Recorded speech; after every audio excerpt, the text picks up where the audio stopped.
And it is part of like that culmination of like someone who is not the drummer making something, and then this is totally a guitar player saying this, because drummers are probably like, fuck you, like this should guitarists program drums are the worst, whatever.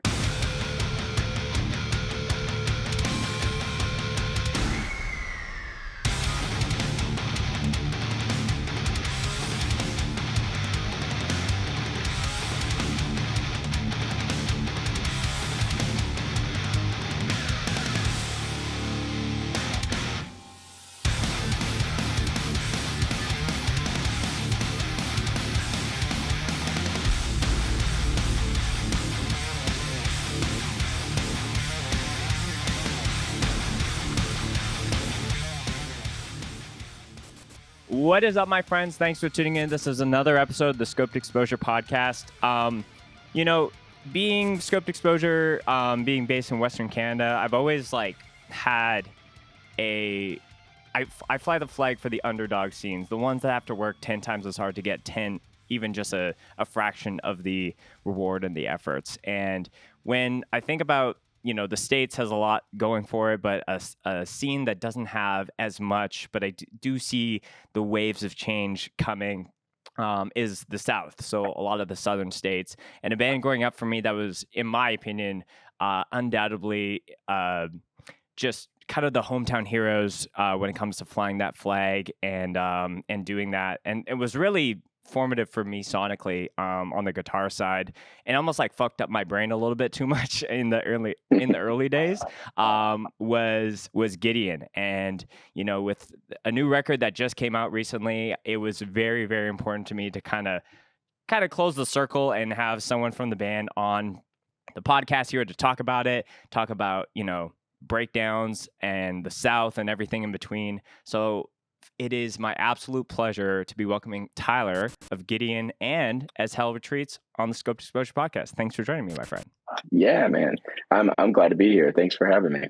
Absolutely. So, Tyler, it seems like you did a little bit of research before coming on the show when it comes to, the flow and the vibe. So before we get into any of the music chats, we have to check a bev. It's an absolute must. Yeah. Let's do it. It's tradition for the guests to go first to showcase what they got. So tell me what you got beverage-wise for the show today. Well, I mean, I have two beverages. One of them is just a polar. Mm-hmm. Classic polar black cherry. But the more special one will be this coffee here, which is okay. It's called a Barcelona. So this is some salted whipped cream here. It's very thick. You have to kind of shake it around as you drink it. That almost requires a stir stick. Yeah. And I even have a little method where I have to bend these back so I don't break my straw when I'm mixing it. But it also has some ginger syrup in there. Interesting. It's really nice. Is the coffee spot Dose where you got it from? Yes. Yeah. Oh, okay. And is that in Nashville there? Yep. Yeah. I live really close to I've been going to Dose for 12 years, but the newer location, which is near my current house, is where I got it. Yeah. Got you. Very funny, because one of my favorite coffee spots in Western Canada, there's another one up in just this really tiny little mountain town called Revelstoke, and there's a place called Dose Coffee. And really, it's anytime we're passing through there, I'm hitting it multiple times in the day. It's that good. So that's kind of what this one is. Our not our newest record, but our record before was tracked in Nashville. Mm-hmm. And we would Caleb, our bass player, stayed with me, and this place is walking distance from my house. So every single morning for 6 weeks, we would get a whole tray of these Barcelonas, and I didn't want to check my bank account after that month because it was insane. Right. One coffee trip could run into the 3 digits potentially. Yeah. For real. Yeah. Yeah. I haven't seen that good though. I haven't. Well, a Barcelona is probably Scoped Exposure podcast first as far as coffee. Okay. We've had lots of coffees and fraps and fancier drinks, but nothing of that magnitude. So That's kind of what I was thinking when I got it. I was like, I should definitely get a Barcelona because I've I'm never seen a Barcelona anywhere else either. So I'm waiting for the day that I come across one on tour or something, but yeah. hasn't happened yet. Yeah, I'm curious if that's like, would you consider that like secret menu kind of shit, or if anyone listening could go into their local coffee spot and be like, "Hey, do you guys do a Barcelona?" Like, would they get the weirdest look, or something like, "I Yeah, don't even know." you'd probably. I kind of think you'd get a look because it seems like they put a lot of. I mean, they have these big tubs of the salted whip that they make that goes into it, Hmm. whipped cream. So most places probably either I had never heard of it, maybe like some real like nerd coffee heads have maybe know about it, but I'd say it's probably like just pretty exclusive to Dose as far as I know. Cool. Well, shout out to Dose, whether Yeah, Dose in Nashville or Dose in Revelstoke, Canada. Um, yeah. I'm drinking something Canadian that I'm very excited about. Found this when the wife and I were just out, kind of exploring, because I'm living in Ontario just for the summer right now, and Okay. we both got one of these, and I had a sip of hers, and I was like, "Whoa, this Bev company seems to know their shit." But we haven't had this flavor specifically, so I'm drinking what's called a Barbet, and the flavor is called a Barbet. Light Wave. So it's I like that. crunchy cucumber and sun-soaked pineapple and subtle smooch of lavender. Wow. That sounds like something I would drink for sure. Yeah. Yeah. So like Sun soaked, sun gotta be good. soaked and subtle smooch. So Mooch, yeah, I don't get like that, but I'm a fan of all of that. So that's what I'm gonna be drinking. Cheers to you, Tyler. Thanks for coming on the show cheers. today. Yeah, thanks for having me. So Whoa. what is that though? Is it like is it a seltzer? Is it a So it's soda? just like so it's just like a sparkling water. So I guess in the seltzer Okay. category, but made in Canada, Toronto. So Yeah, like represent. yeah, it's got a bit of like a more like vintagey kind of vibe to it, which Totally. as an avid bev connoisseur can kind of be hit or miss. It's like either they don't give a fuck about their branding, or they just have a different style versus the modern, Yeah, super neon kind of colors and bubbly kind of text. But that's like totally. 10 out of 10. That's very, very tasty. Hell yeah. Might have to send me one of those. I mean, yeah, Make taste. yeah. I'll send you a I'm Barcelona. dude, tradesies. I'm into that. So All right. Tyler, since it's your first time here on the show, I always like to, get a little bit of context about how everyone got on their, heavy music journey, your hardcore origin story, heavy music origin story, however you want to spin it. So take me way back in time to the first time you're hearing breakdowns, screaming, listening to a couple like past interviews you've done. I think you're just a few years older than me, so I think we come from the same like clan of the Linkin Yeah, Parks and the Slipknots. But was there yeah, anything totally. specifically that like was that initial first hook for you?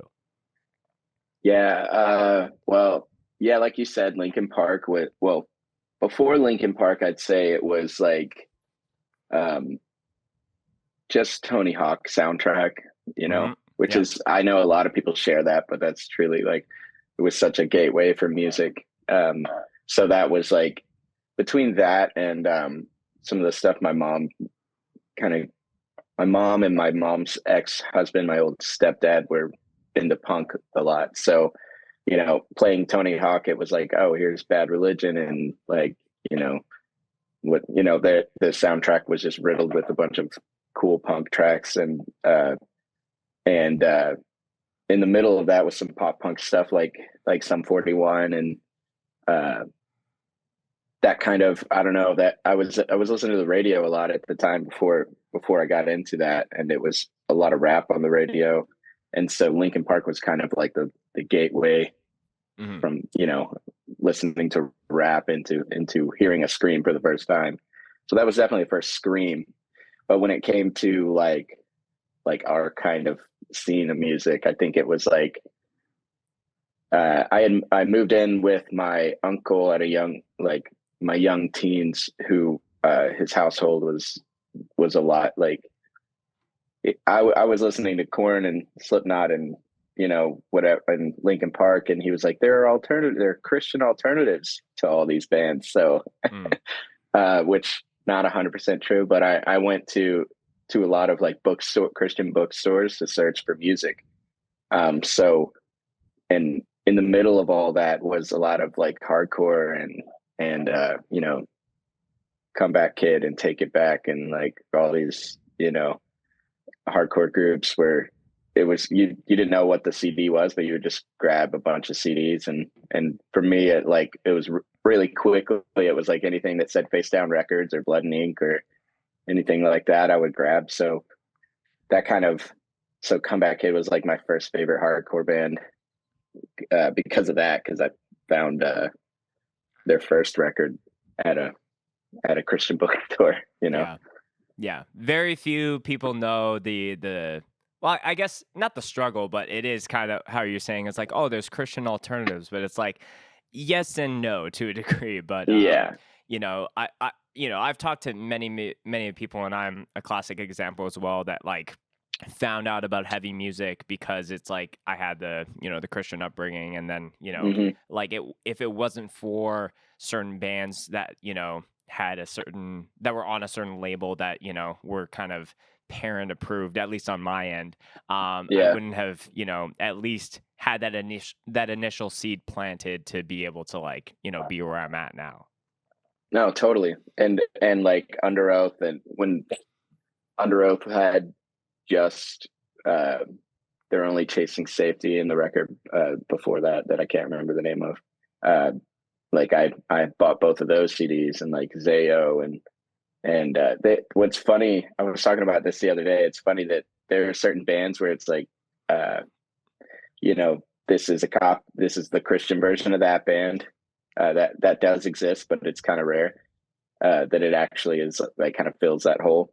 And then there are just a bunch of bands that as a young Christian kid you're kind of blind to like whether the band is actually good or not, and you just kind of like, well, they're Christian, and it's kind of it's screaming or whatever. But then there are bands that just don't sound like anything else, that just happen to have come from that scene, and bands like Blindside or even Comeback Kid and stuff. Like for me at the time, it was like there were these few bands that like stood out of all the ones that I listened to. They're like, oh no, those were just sick ass bands. Like like down the road I realized like, oh yeah, that band was actually good. It wasn't just I kind of got lucky by running into it like that. Yeah, it's kind of funny because there's I've had Joe from Advent on the podcast. I've had a couple other people like from that world, and there's definitely like a boom in like the early 2010s where it was like a Christian metal band was like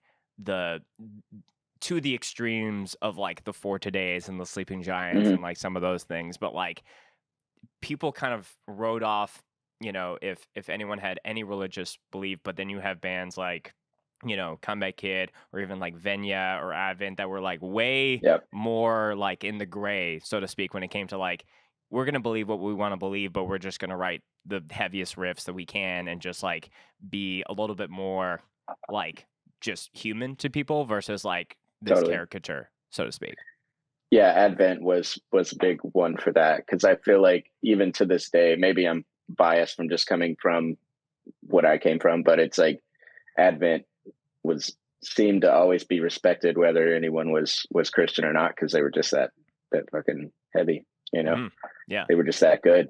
Yeah, and that's great. I'm like, it's such a weird thing to think about what the scene was like in the early 2010s and just previous to that, because I was on the other side where to me, like in Nashville it was like deathcore, and then there was like, which was just dudes like fucking, like we had a venue in Nashville called the Muse that was just like it was great, and I went there a lot, but it was like the scummy kind of like you might get stabbed in the pit type of place. Sure. There's broken glass everywhere. They're selling crack upstairs, stuff like that. But that's where all the real heavy bands came from. And then like the bands that were selling out the big venues were it's like half of them are Christian. And it just, not even like most of them didn't even, if you just showed up at the show, you wouldn't even know. Because they weren't preaching and whatever. They just was a staple in the scene. It was like you got kind of a 50-50 chance of some band that's doing well being a Christian band. It's kind of weird. Yeah.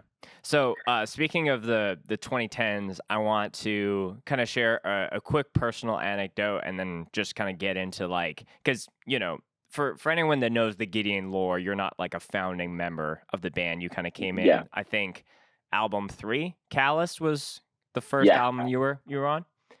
I actually I was around even when the first album came out.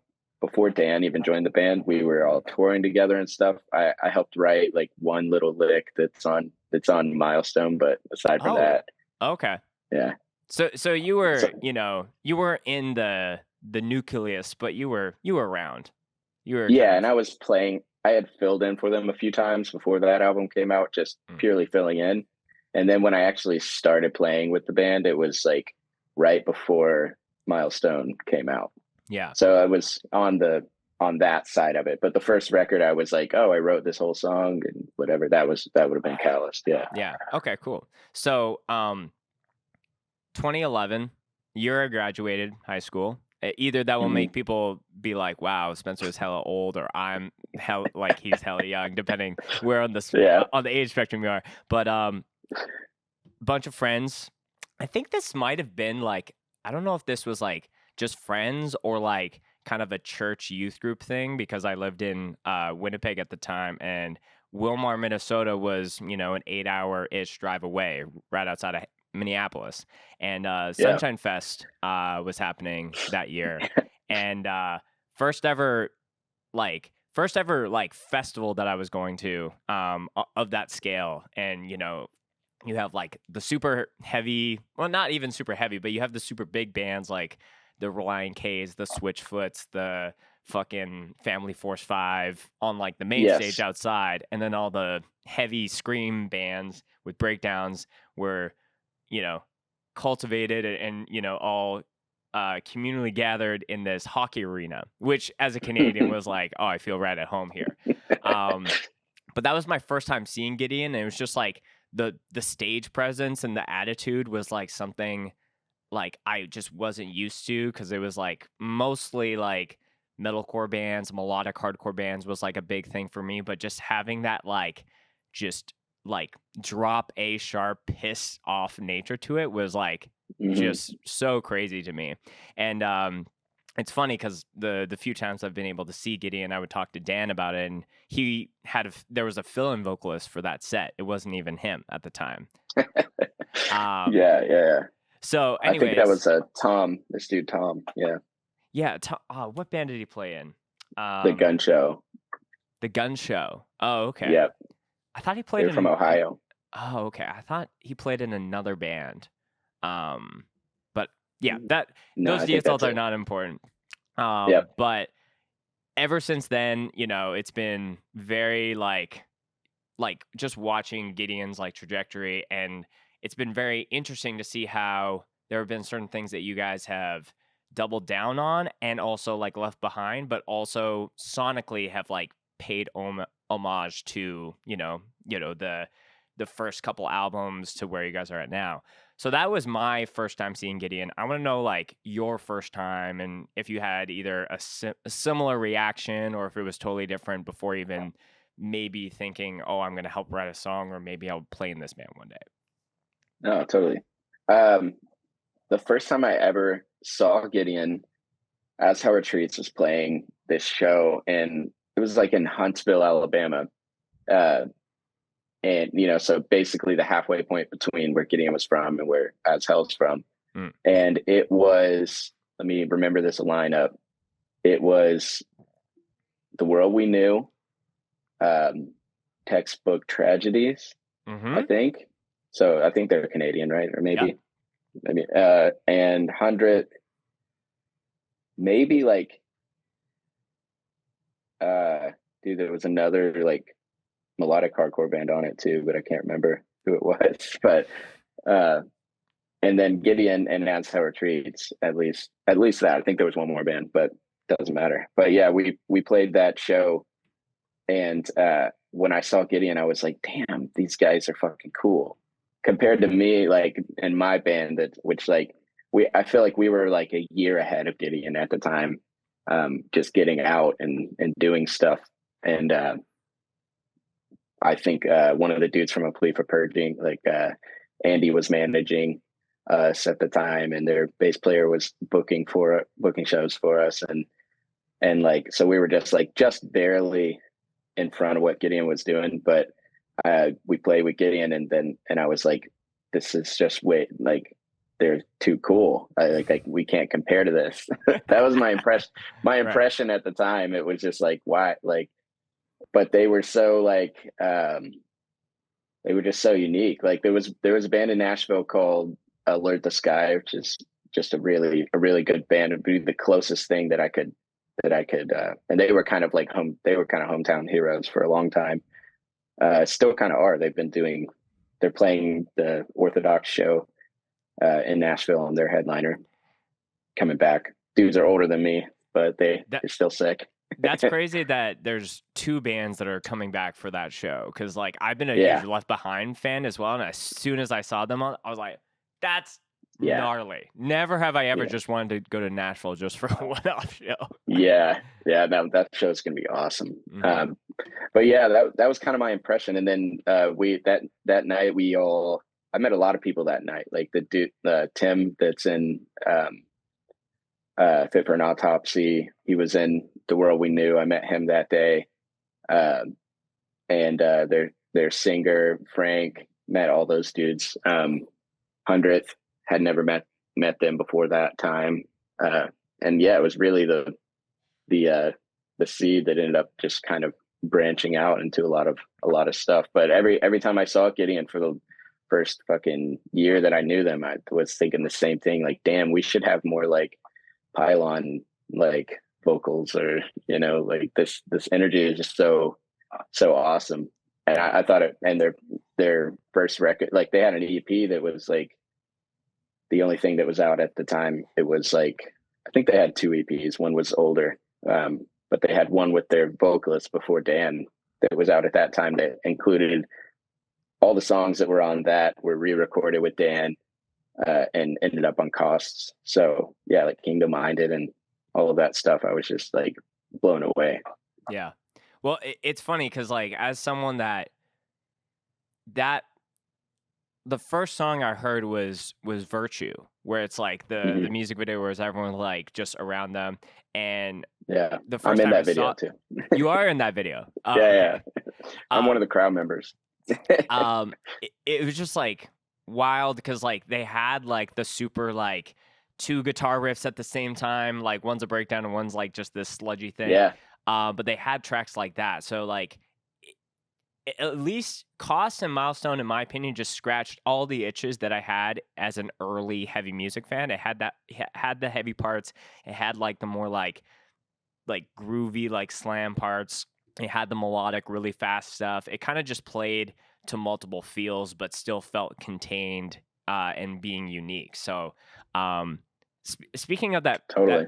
The song Virtue, because I remember when Daniel was in the band, he was like, "Oh, like we can't play that on tour. We can only play that song at home because you know it's all the friends that know it, but like it just never went off how it would in the actual video." No, he's right. He's right. It was great at home. Yeah. Yeah. There's two videos of that song. Yes. Yeah. There was a video like so before they got signed, they had made a video for that song, and then after the label gave a budget and they redid it. That's funny. I haven't thought about that in forever, but is that video still up? Yeah, it is. Maybe if you're listening to this podcast in a few months, maybe it gets taken down. But it was funny just kind of like looking around, and I was like, "Damn, there is two videos of this. One has like 2,000 views, and one has like hundreds of thousands of views on the Face Dex channel." That's hilarious. Yeah, I had no idea it was still up. I remember that being a thing like when it happened, because like I said, like all of us have retreats and Dan's old band as well. the Advocate, like we were all in that video because we were we just needed people, and we were all Mm-hmm. like, yeah, let's rock out. And I think Yeah. even Blake, probably the funniest thing, Blake Hartman, Of he's course. been in a bunch of bands. Yeah. Blake there's a scene, I think it's like slow motion of Blake moshing in that video if you look close enough, where he's just going hard. Just hard man going hard. I love that. Exactly. Yeah. Exactly. So okay, so fast forwarding a little bit here. This is a fun question that I always like to ask any guest who has like a larger body of work behind them, because you always will have like the crowd pleasers, but there's always tracks that you're like, either as a vocalist, a drummer, a guitar player, you're just like, I'm just overplaying this, and I'm just like, we're on autopilot for the next little bit. So in your opinion, and again, this is, this could be different for Jake, this could be different for Dan, for anyone else in the band. What in your opinion is the most overrated Gideon song, and what's the most underrated from your opinion as the guitarist? Yeah. Upset some folks. Yeah, no, that's a good question. I would say, let me think about our set. I mean, underrated, there are certain songs like, let's say overrated. The overrated songs, I'd say like maybe like Survive or something like that, which is a pretty popular one. It's up there in the list, and I love the first riff and kind of how it's just downbeat, whatever. So I can't really even like trash it, but but as far as playing it goes, there were just some things we were trying to do with choruses and stuff at the time that I was like, it seemed like a good idea at the time, but I feel like we would have done a lot better now. So I kind of like cringe at whenever we talk about possibly playing that one. I'm like, but I will like not I said, survive another set playing this exactly song. Yeah. Exactly.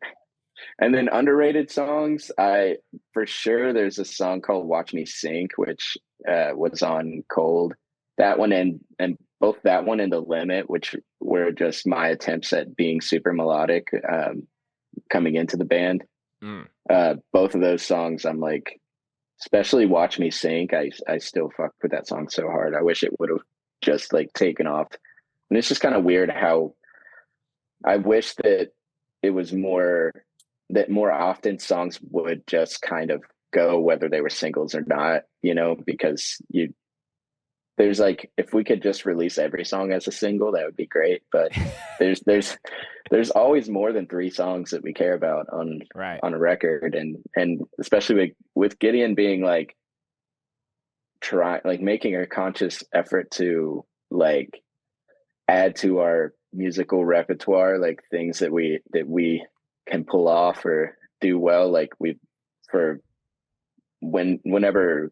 we did Calloused and Cold, especially Calloused, though, we were just like, let's try a bunch of shit. Let's see what happens, see what sticks, throw a bunch of stuff out, see what happens.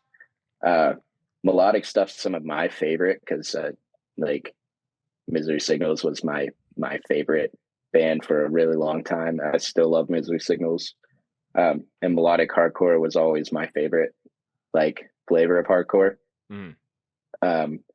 Growing up. So yeah, like Watch Me Sink is the number one for me, that I'm like, this song could have been something great. And the people that know for sure. They love that song, but yeah, I think it deserves a little more. Can I tell you, in my opinion, your most underrated song? Yeah. I think Maternity off of Milestone is like just such a good track, especially with the TUI feature in there. Like how short it is, right? Like so good. Leaves me wanting so much so more. Short. It definitely does. That song is awesome. I think since I've been in the band, we've only played it like maybe 1 tour, maybe 2 tours. Wow. Okay. Yeah, and the TUI feature is very it kind of flew under the radar. I feel like Gideon's had some really cool features over the years that some of them had Josta on. Like, it doesn't really get much better than that. We got Brian, Josta, we got Matt from Kubicon, we got Hmm. Justice. That's insane. Have you been They try able to do the Justice feature ever? Because again, like I think it was one of those things where in the first couple albums, I was like, I thought y'all flew into the hardcore category when it came to music, and a lot of people were like, no, like nah. that's a weird take. But like when I saw the TY feature, I'm like, these guys know what's They up. know. Yeah. No, we never been able to do it. Actually, I believe that I don't think Justice is, as far as I know, he's only ever even acknowledged that feature like one time on Twitter, like forever ago. Oh. Someone because someone just sent him, like, tagged us and was like, "Yeah, that feature," and he said, "We out here," and that was it. Yeah. Well, So I don't maybe with even the remember. resurgence of TUI, maybe we can get a Gideon TUI crossing of paths Oh and man, doing it on stage finally. it'd be great. He has such an insane voice, and you know the band was popping at the time, but they not like they ended up. You know, they were. It was still pretty early in TUI's journey that Justice did that part. Um, you know, I would love for him to do another part. It'd be insane on like a modern Gideon song. Oh, totally. I keep thinking, like, I mean, it was so long ago. It wasn't, not that it was wasted, but man, like, I just imagine it now would be insane. Hmm. Same with Matt, same with Brian, everything. Yeah, it is like super. Especially Matt. I want Matt on another song Oh, dude, really bad. like it's funny too because I think Kublai Khan and Gideon and my like at least y'all at the were kind of starting around the same time, and I felt like you had similar outlooks when it came to the heavy music, but Gideon obviously leaned a lot more like into the melodic side. Like you were saying, the Hmm. third and fourth albums, like that's where it was like, okay, let's just try a bunch of stuff. But Hmm. yeah, they've been able just to like become like gods in the Yeah. breakdown sphere. Like I don't know how else to say it. No, I love it because it's just like when I first saw Gideon, when I saw Kubicon. I mean, we just played some random show in Texas, and Kubicon was on. I believe it was the same night. Like we stayed with Matt in his apartment, or like it was some kind of like a bunch of dudes living in an apartment. We stayed with them on tour, and then we just kind of kept in touch, and we haven't even we've played a couple tours together, but not as much as I wish we could have. But to watch them just do what they've done, and I love Randy, who recorded our last couple of records and recorded all like the last few for them too. It's just like we have a lot of parallels, and we came up very, very close together. And I mean, that was the whole point of Matt being on a song, was just like we believed in Kubicon. That was, at the time it was just like, oh dude, this guy is so unique and this band's so heavy, he needs to be on a fucking song. It's we you know I'm super glad that you brought this up because I was gonna save a personal anecdote towards the end of the episode because I already shared one so early, and a lot of people Mhm. would be like, "Spencer talks too much on this podcast," but like, people need to understand that Gideon is a super important band in my life, and Oh here's why.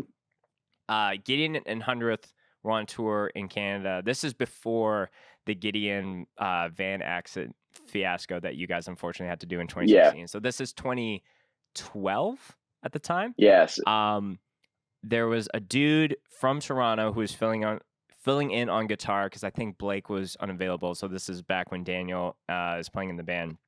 Saw I had Yep. like some Christian streetwear like windbreaker or some shit, and he like pointed it out, asked if I had a place to stay, and like never have I ever had a band over, crashing at my parents' house at the time, and I'm like calling my dad outside the show being like, please, like it's Gideon and 100th, like you don't understand. So eventually I convinced them.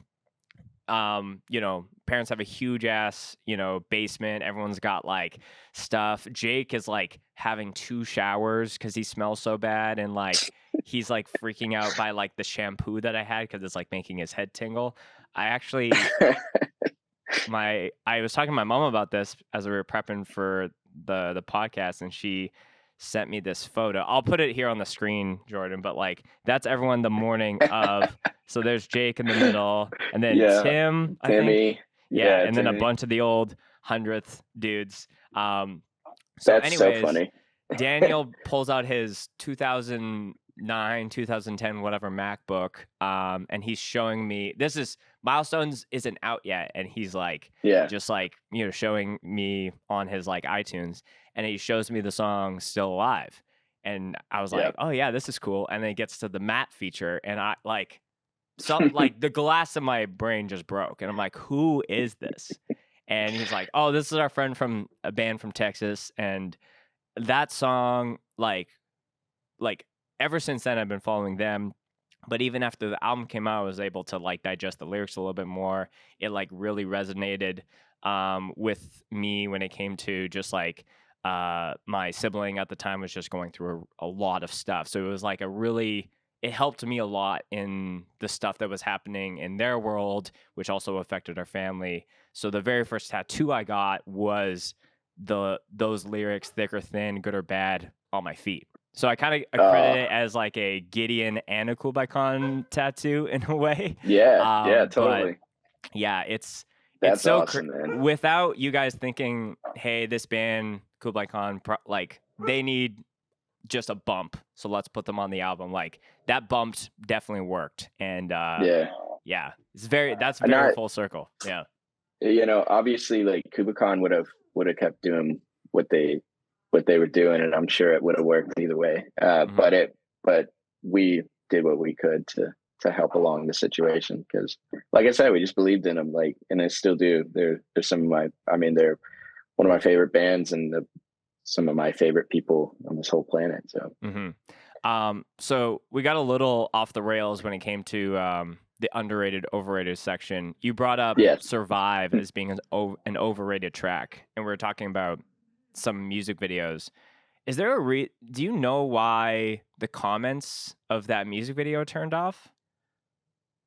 No, I didn't even know that. Yeah. I wasn't sure if there was a specific reason. I was just like going through and I was like, why are the I would say it might have been, it was probably face down. I'm assuming because it was probably after we put out of control. I would assume, like they were probably people just going hard in the comments. That's the only thing I could think. I don't know. Yeah, wow, that's funny. I might have to inquire about that actually. Yeah. There's a few music videos post this podcast that I got an email about, the old Virtue one and this one.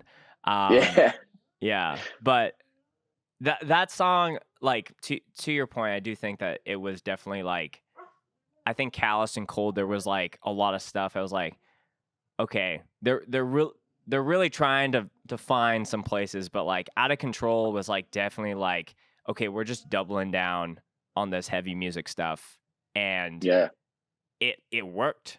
And even like 2 albums in between all of the stuff that you guys are kind of being put on a pedestal for, you know, that's a lot of pressure for a band. But I think you guys like kind of broke through that brick wall, so to speak. Yeah, I mean, like Cold was up until Cold, like when Cold came out, like nothing kind of compared to how that did in our eyes. And like the quality of the record was the best, like at the time, that we felt like we had ever done. And I think after Calloused, we felt like we had something to prove. You know, we always kind of do, and maybe every band always does, but we felt it was really imperative that we like worked really hard to make sure that Cold was something good. Because looking back, like that Callous, I listened to it like a few months ago, and I just have this general feeling that like it's not my favorite record. Like it's my least favorite record that we have. And I did go back and listen, and I was like, okay, there's some cool stuff, but the mix is a little weird. The I don't even know what happened, like how the mix got the way that it did. And at the time, we were like, "Oh, this sounds pretty good." But now I listen to it, I'm like, "What happened?" Mm-hmm. But so Cold there was a lot of pressure to make that good. And then when people liked Cold, and those some of those songs were the songs to beat. And so everything after that, it was again more and more pressure every time. Uh, but then with Out of Control, it was more like let's forget about that pressure and let's like just do whatever we felt like doing. Mm-hmm. Then the title speaks to that as well. It's just like we just wanted to just go super hard, and that was it in every Mm-hmm. direction. Yeah. Yeah. And it's also like in the midst of like, you guys are kind of in this weird thing. Like, we're all speculating here, but there was all this like, you guys were a band that had this like pushback from, building an audience that has, the Christian like hardcore demographic. And then you have a thing. And we can talk about as little or as much as this as you want, but as who is a cult fan of you guys and going through like a similar experience when it came to like just kind of like realizing that I grew up in this bubble and there's a lot more to life and other things when it came to it, it just kind of like doubled down on my opinion about like just how everyone's this like super righteous person, but like will just condemn and damn anyone who's like Hmm. struggling, air quotes here. Yeah, But like yeah, totally. I just felt bad for you guys. I'm like, who are these people? And like, whether that, pushed, face down to turn comments off or like it was just so toxic to see Hmm. fans who were like pulling old lyrics and being like, and shoving it in your face to a degree. And I was like, what the Oh fuck is going man. on here? Why can't these guys just like make the music that they want to? And then like, I don't know. Like, and again, like it's a dead horse at this point, but I just wanted to say as No, like totally. a fan of yours, I'm like, I thought it was so unwarranted and so just gross to see that. No, I appreciate your making sure I'm cool with talking about it, because I some people just that's all they would want to talk about. Hmm. I'm kind of coming to terms, like I don't, me personally, like this is I feel like I'm the most willing to talk about it because I feel like it's important. Um, you know, Not talking about it to me is a little, it doesn't address the issues that came up because of that. And I still, and it brings into the question like whether I still, you know, feel as intense about it as we did when we did Out of Control. And I think it's an ever evolving situation, in a way. Like I feel I've come to terms with that. It was a difficult thing, and more difficult for some dudes than other dudes in the band, to see all of that stuff, because it's just, imagine if you've been through that in whatever capacity, in just normal life, how difficult that is, just let alone being in the spotlight about that very particular part of your life. And yeah, man, it's so intense when you really break it down, to have people just basically just so angry at you for that, when it's such a thing that, like, at times you're that angry with yourself. Like it's a hurtful thing to go through. It's like it feels like starting over in a lot of sense, building new coping mechanisms and just life in general. And all along, like, you're just trying to do what you need to do to stay sane, literally, Hmm. and in that very peak of a moment, there's people just screaming shit down your throat about how you're a fake, and you're just, spitting the lyrics back at you like you just made it all up for Hmm. for all those years. And it's like, man, I understand. On the other hand, I understand what it feels like to be on the other side of that, because that was me when I was a kid. If a band like wasn't Christian. I was like, what's wrong with this band? You know, like what happened? Like what is because I didn't there's no perspective, there's no real perspective.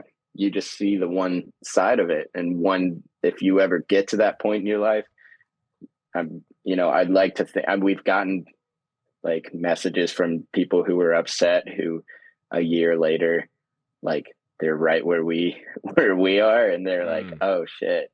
And have sent us, you know, and I don't require an apology. Cause like I said, I understand the I understand the, like the feeling behind that. It's such a personal thing. It feels like a personal attack when someone, when you think that someone's denying what you base your entire life around, you know? Yeah. So yeah, I mean, it's one of those things I can smile and laugh about, but really it's like, it is kind of just a sad situation when it comes down to it.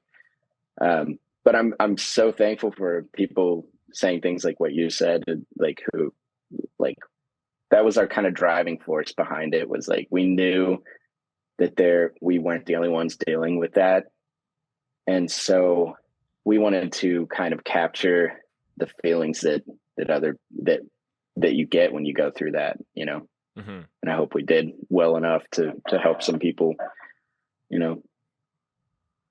Yeah, like I think it was just like, especially with like the first main track of Out of Control being Sleep, and like that undoubtedly is like the middle finger to all those people. But like to your point, I do think that there is like, I understand where the feelings come from, but I think a lot of people will just like feel like they need to like direct that anger to someone else, and you know, misery loves company, and that's like kind of a vicious cycle there, versus like, oh, why do I feel this way? And how does Yeah. like what in the long term of things does this have anything to do with me? Because we create all these like parasocial relationships with these bands, especially bands who are like, you know, putting out documentaries and being like very up in the front, where, you know, you and I, like I've seen Gideon a couple of times. Like we've been, you know, I've been filming. I filmed Gideon once, like very early days of Scope, because we also film bands in addition to doing this podcast. But like this is the first time that we're having an interaction. But like, you know, I feel like I've watched a lot of you, but I'm also like checking myself to know that, you know, Tyler has no idea who we are except for, you know, the, you know, 40-ish minutes that we've been recording thus far. So yeah, it's like music is kind of an interesting thing where it's like it is art, but like bands need to evolve sonically, and I think you guys evolved as people, and that like either hit a nerve on some people that are in their very early stages of growth themselves, or you know, they're trying to like contain this whole like religion shit in a box and nothing can touch it, and it's this veil, and it's like no, like the world's just much more complicated than that, you know. You'll grow up and you'll get a little wiser, but yeah. And I don't want to discount people's like experience, and because it really was great for me in a lot of ways, and there's so many good things I learned from growing up that way that I'll always carry I'll always carry. But yeah, man, it's hurt. Like you said, there's some people, it's just that they're in the early stages of that. And I understand the complete denial, the you don't want everything that you believe in to crumble around you. Like nobody wants that to happen. And if something is kind of hinting that it's like, and this could happen, you know, like I understand being angry. But like you said, it's like that actually doesn't have anything to do with me. That's actually something to do with their journey with it. You know what I mean? And it shouldn't bother you like that. If you can really, but the thing is that most of them don't feel like we're being authentic with it. And that's where it kind of, we struggle with it. You know what I mean? Because it's like, if you knew what was going on in our heads and our lives this entire time, you wouldn't even speak on it, you know. But you do. It's such an insult to injury, you know. Yeah, I think like we're kind of like working through the discography here. Like No Love, like that 2-song EP that you guys dropped, that came out before Out of Control? Yeah. Yeah. So and that was like I heard on We a said a cuss word. yeah, The it first was cuss like, word. oh no, they said it. Yep. We got to bleep it now. Yep. It has Yep. the sticker on the release now. But Mhm. that song was like, okay, this is where we're going. Even like sonically, it was just so different compared to like anything else that I've heard from y'all, especially like the last breakdown. Like Mhm. I remember hearing that, but then like you guys kind of are in that like metal sphere where there will be reaction channels, and just watching a few of Mhm. those on people's like initial reaction to it, it was like, yeah, that's exactly how I felt. I definitely wanted to smash a chair over my friend's head as well when I heard that.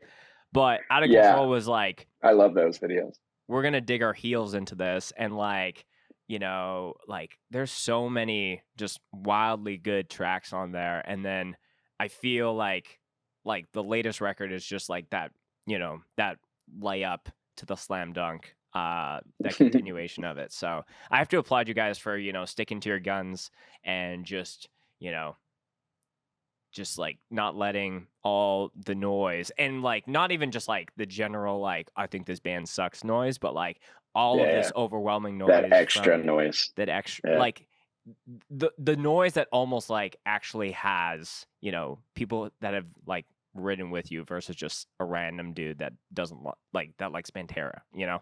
Yeah. Yeah, We kind of see this whole journey, all that negative stuff, as something to bring us closer with the people that, like you said, that have stuck around, that have seen the progression. mm-hmm. You know, you can definitely choose to look at that as a positive, something that binds us together a little like tighter than some bands that maybe don't have that chapter in their story. You know, so that's not lost on us, and like especially, you know, we try to consider that when we're writing music. And like those, to me, like those kind of fans are like, that's our most important type of fan to Totally, us, yeah. you know. Do you see that And at the shows that you're playing, where there's people who are like, hey, I was around during the cost unworthy, like the Kingdom Minded days, and then there's the people that only found out about you guys through No Love. Are you able to kind of like pick through when you look out in the crowd, or it needs to be like, I have to have that no, for conversation sure. to find it out? Yeah, for sure. For the most part, I can look at and be like, all right, that guy went to Cornerstone Festival, or like, you know, that guy was at Sunshine, you Mhm. know, Purple Door or whatever. Like, no, it's it's getting harder and harder, because we're doing the kind of tours that we've done over the last few years, you know, touring with bands like Wage War. I'd say that's the best example. Wage War as like a very, their fan base is so like such a mixture between like radio metal fans and metalcore nerds. Yeah. You know what I mean? Like the metalcore subreddit kids, like that are just like, this is, you know, all about metalcore, like kids are into hardcore, you know. Yeah. Like there's such a mix of that, and the older, like even the older Christian like group, like it's like our fan base on steroids. So you know, but yeah, it gets a little, but for the most part, it's like, we definitely still get that, like, oh, I've been around for forever. I love that. If you're still here now, and you heard Costs and Milestone, then you're my kind of person, basically, because I know that you can handle that, and you can handle this, which are very extreme differences, you know. Yeah. You know, relatively. So speaking of being a nerd, I have a little segment that I've prepared, and I hope, you know, Gideon started as a band that had 2 guitarists, and then now it's kind of like just you. You know, sometimes you'll throw like a little backing track if, you know, instead of doing some pedalboard dancing to get the certain tone of that. But I wanted to do a Gideon breakdown quiz, because Okay. as an early fan of this band, it was just like trying to like, it wasn't just like the typical like triplets or the, just chugging straight through. There was always like songs like that I'm like, okay, that's one and then two, then a hold one. And then it was like Yeah. kind of like being technical without being overly technical. But it actually like made me think about it. So I have a song from each release and I want you to mouth the breakdown if you can remember it. And then I have the Spotify queued up if we need to make sure, give you a grade Fact check me per se. Yeah. All right, let's try it. Okay, so first one is Unworthy. So this is, for those that don't know, is the song that has a guitar riff, but then also a breakdown happening at the same time. I'm talking about that breakdown progression underneath the riff that's riding through there. That happens at the beginning and the end. Okay. Let me think about this. I can mouth the guitar riff if that will be helpful. Yeah.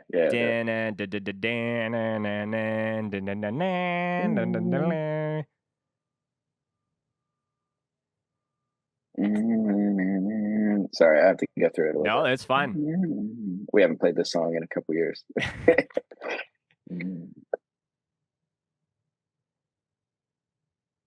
Shit, why am I blinking on it? I know this song. I'm thinking of the...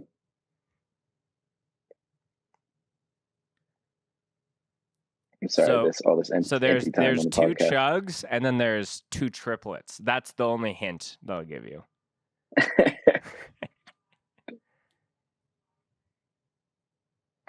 What's throwing me off, to be honest, is the Costs intro. Oh yes, is the because we always play them together, and that one is just banging in my head right now, and it's throwing it off. But it goes over that riff. Am I crazy? So it's ba ba ba ba ba ba ba ba. Blah, blah, ba, ba, ba, ba, ba, yeah. ba, ba, ba, and then the double kick part.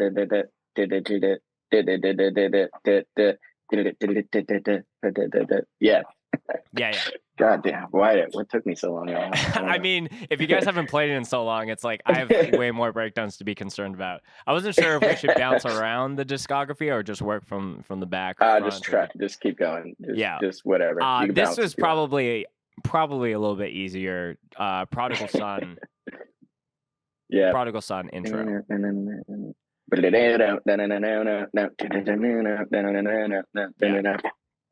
And then you hit just the open. Yep.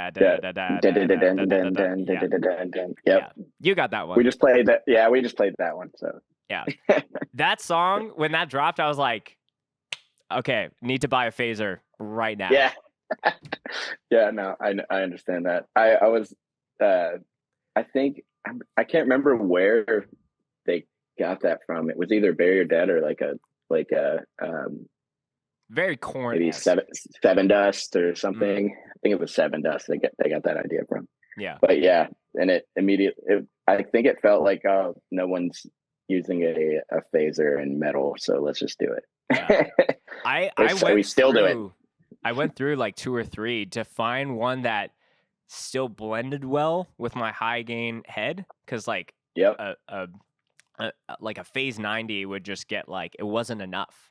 So I had to get like, I found a weird Chinese pedal company called Aria, and it was like a perfect blend. I think I still have it. It's around here somewhere, but I definitely ripped off a riff from just off of that song. That's fair. Okay, on to Calloused, the Savage intro, second song on the record. I tabbed these out, and I'm even blanking on what it is. Do you want to play like? I'll play like 2 seconds of it. Yeah, play 2 seconds. All right.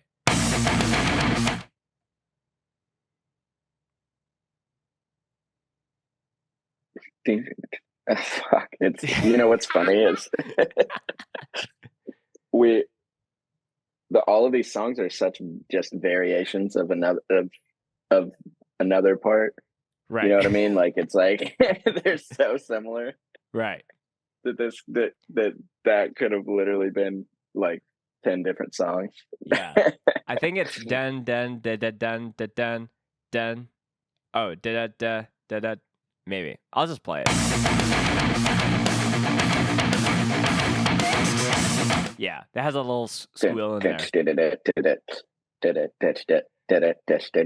Yeah. Yeah. Yeah. I fucked up the end. But No. yeah, that's it. This one's easier. Another song we never played live. Right. Yeah. Do you play any songs off of Callous live? Not on the last tour, but that was maybe the first time in a while we've done that. But yeah, not very many, if any. Are there any songs off of Costs or Milestones that you're like, we have to throw one of these in there? I guess like you mentioned Prodigal Son. Bad Blood. Oh, Bad Blood before for that. sure. Yeah. No. We just like that one has always been such a good live song, whether people do it or not. And so we just continue to throw that one in there. Yeah. Like, I think we've maybe done like 1 or 2 tours ever where we didn't play that one. It's kind of crazy. Okay, next. Now we're into Costs. This one's easier, just the cursed verse. So not the then wee the part after that. Oh wait, and Cold? No, for cursed. Or you saying curse? Yeah. Curse? Okay, you said Costs at first, so I was like, oh, sorry. I think I might have mixed those two up because, they're both a 4-letter C word. So not the 4-letter C word everyone's thinking about, but yeah, different 4-letter. We got a lot of 4-letter C word. It's true. It's true. The breakdown, is that what you're talking about? Or yeah. Not the during the just call me dun. Oh, I don't want to give it away. Dun dun dun dun dun dun. Yep, you got it. Yeah. Dun, dun, got that. Yeah. Yeah. Okay. Gets confusing. Before we get into it, because I know like Jake has always been just like cracked on like the syncopation aspect, and I think that this is what I was mentioning at the beginning of the episode, where it's like some of Gideon's music is just like, oh, to enhance the groove element of a breakdown, everything needs to be together. No, like everyone's off doing their own thing, and we're all kind of in like we need to all be on like this one-way street. Does the syncopation aspect happen in the riff when you're writing it now, or is it like Jake being like just fucking around at jam and you're like, oh, I need to match all that now? Most of the time it's like writing the riff first, and but then it just evolves from there basically. Usually it's the riff, and we're always just like, come on, Jake, learn the exact perfect pattern, for this part. I know it's a lot to memorize, but Caleb and I both like we like to demo out our songs, and we program a ton of drums, and then Jake makes them just 1,000 times better. Yeah. Dude is like one of my favorite drummers in that space y'all are playing in right now. Like, just everything is so tasteful, and like it's just a robot. So shout out to Jake. He's amazing. He's amazing. Yeah, I've played a lot of music with that dude. So now we're on to Out of Control, the Take Me first guitar riff when everything comes in. Yeah. Dun dun dun dun dun. Dun dun dun dun dun dun dun. Dun dun dun dun. Yeah. Yeah. I think so. Yeah, that's pretty much it. that breakdown, as far as being so ADHD, like where it's like dun dun dun dun dun dun. Oh yeah. Because I think Jake would do like drum like studio videos before. Yeah, he did like, one to of help that. hype. Yeah, and he did one of that. I'm like, what do you play over that? Yeah, Caleb kind of came up. It's one of those things that like the part of the process that people don't think about a lot is like if somebody programs something like Caleb made that breakdown, Mm-hmm. and he had like a lot of those little things in it. And it's probably something that like a drummer maybe wouldn't have sat down and just like been like, oh, I'm gonna make Yeah. like so whatever. But Jake made it like more like made way more sense, make more sense. But it's Mm-hmm. part of the process. Like you got like the seed of this riff that's probably impossible. Like the drums were probably impossible to play like the way it was originally written. Possibly, sometimes it's like that. And then he comes in and it's just like does it right, does it the right way. And it is part of like that culmination of like someone who is not the drummer making something, and then the drum, this is totally a guitar player saying this because drummers are probably like fuck you, like they should guitarists program drums are the worst, whatever. Yeah. But That's you the know what I mean, it's intro, like Jordan. You gotta have that.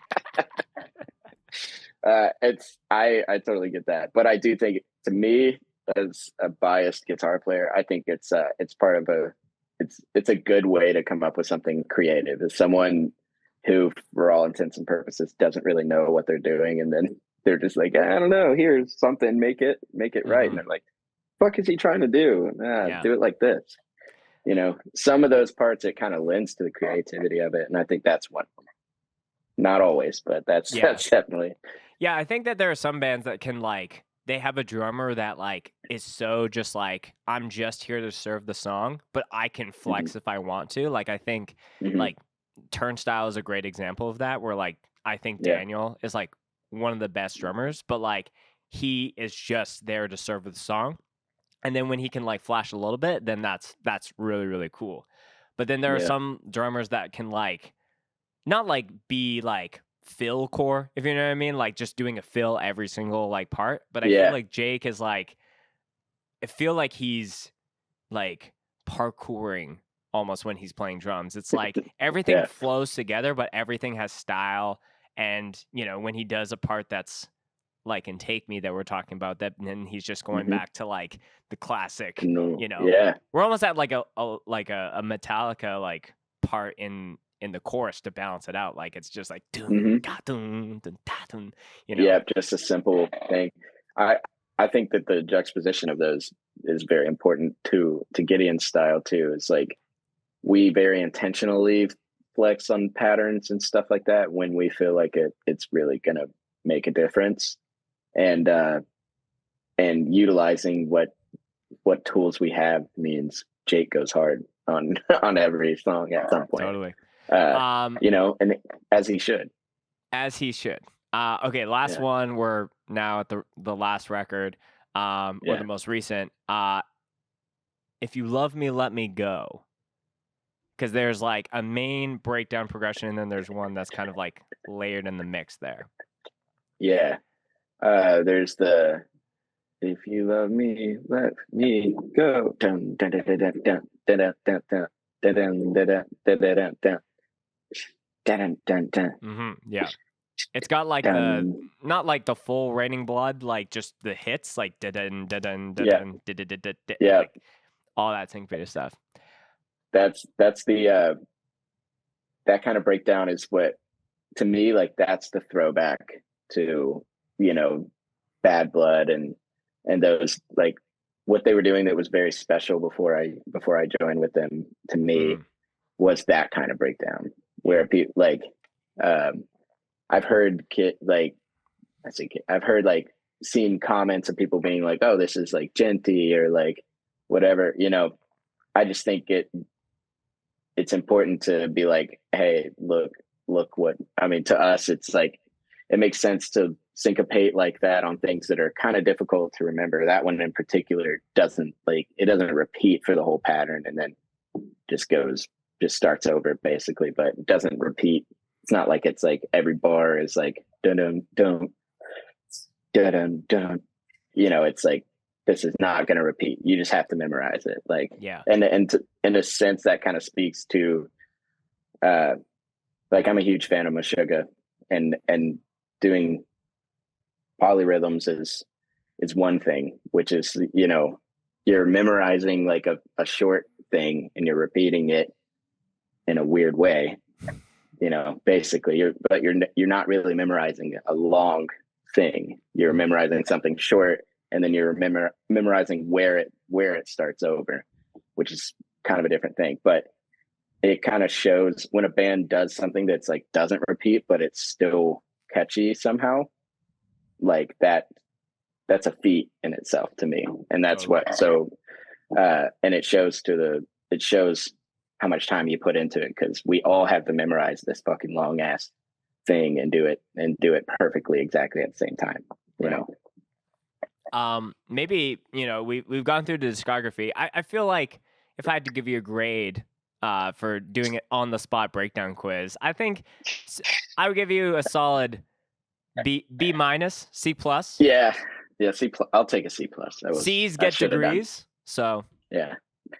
I passed, but you know, nothing special. At what cost? Pun intended. Yeah. What's your favorite breakdown that Gideon put out in the Gideon camp? That one that we just did is one of my favorite. Like, it might be my favorite right now. If you let me go. If you let me go. Yeah. But no, let's say, I mean, honestly, the end of No Love is just really hard to beat. Mm-hmm. That one is it.